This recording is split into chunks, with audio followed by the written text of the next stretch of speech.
and people were living there. For the few days that we were shooting in the stacks, it was filled with extras who were all, dressed like it was 2045. It was just incredible. It was really a surreal experience. It felt like a dream kind of the whole time I was there. So even looking back on it now, I have to remind myself that all really happened.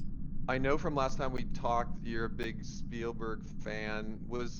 And if we move out of science fiction into non-science fiction movies, he's got a huge collection there as well. Is there anything that like pops out to you like an old favorite of yours? Out of his non-science fiction films, I would say Jaws is probably my all-time.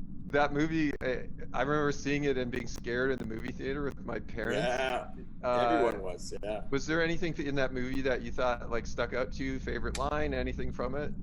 You're gonna need a bigger boat is the Yeah. line that I always quote all the time. Whenever the tools at hand are not sufficient, that's the quote that I always draw upon. Now that we're getting into Ready Player 2, in a way, you've kind of contributed a bit to the advancement of VR. And is there any way you can think about how you've seen this pan out in almost real life? For us, in the midst of COVID, like I mentioned, we've seen the virtual birthday parties, people trying to connect, younger people trying to figure out how to, work at a distance even. Have you seen any of this come true in your life? Well, yeah, I mean, everything happens. Even the news anchors and every host of late night television. Everybody's having to do everything from home, virtually, through the internet, including my daughter who's going to school online, and then also in the evenings she'll hang out with her friends in Roblox, and spend time in a virtual space there. Which reminds me, she wanted me to ask you if you could get her a unicorn. I think Do there's it. probably like hundreds of different types of unicorns, and now Oh that well.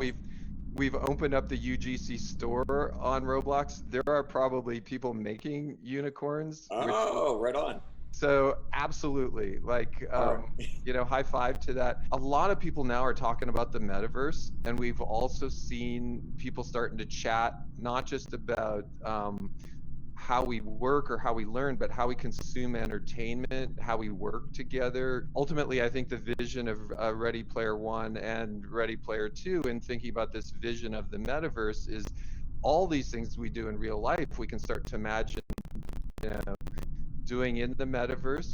Have you seen any other pandemic related things going on related to that, or any other metaverse related advancements since you wrote Ready Player One? Yeah, a bunch. So much of what I was just imagining in Ready Player One has since come about. Like the Oculus Quest, I got a Oculus Quest, my Oculus Quest here that I use to hang out in big screen with my friends. There's a VR app called Big Screen where you can hang out in a virtual cinema and with up to like 12 of your friends and all watch a movie together. And afterwards, when you hung out in a virtual space, you really feel like you spent time together. It's really amazing. Yeah, so we did, like the One World Together concert inside of Roblox, and there was this really interesting thing of walking around with friends, then looking up at the screen. I found myself going from in 3D screen to full screen mode back and forth,